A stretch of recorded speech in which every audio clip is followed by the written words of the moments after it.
بسم اللہ الرحمن الرحیم۔ السلام علیکم ورحمۃ اللہ وبرکاتہ۔ سامعین، آج کی ویڈیو میں بیان کروں گا نبی اکرم صلی اللہ علیہ وآلہ وسلم اور آپ صلی اللہ علیہ وآلہ وسلم کے ایک صحابی کا خوبصورت واقعہ۔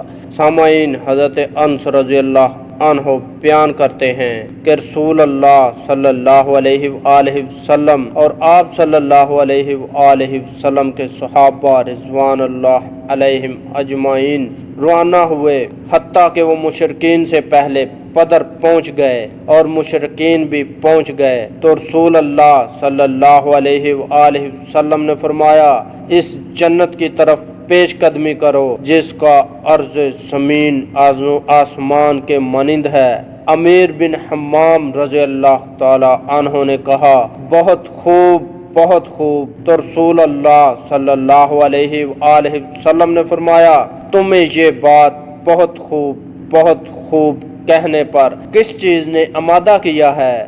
تو انہوں نے عرض کیا، اے اللہ کے رسول صلی اللہ علیہ وآلہ وسلم، اللہ کی قسم صرف اس امید نے کہ میں بھی جنتیوں میں سے ہو جاؤں۔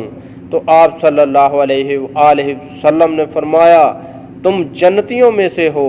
انہوں نے ترکش سے کھجوریں نکالی اور کھانے لگے، پھر کہا، اگر میں اپنی کھجوریں کھانے تک زندہ رہا تو پھر یہ ایک طویل زندگی ہے۔ راوی بیان کرتے ہیں کہ ان کے پاس جو کھجوریں تھیں وہ انہوں نے پھینک دیں، پھر مشرکین کے ساتھ قتال کیا حتیٰ کہ وہ شہید کر دیے گئے۔ رواہ مسلم 3810۔ دوستو، امید کرتا ہوں کہ آپ کو میری یہ ویڈیو پسند آئی ہوگی۔ اگر ویڈیو پسند آئی تو ویڈیو کو لائک کریں، اپنے دوستوں کے ساتھ شیئر کریں، اور ایسی اچھی ویڈیو دیکھنے کے لیے ہمارا چینل مہربان وائس ٹی وی سبسکرائب کریں، اور اپنے بھائی اشفاق احمد کو اجازت دیجیے اگلی ویڈیو تک کے لیے۔ اللہ حافظ۔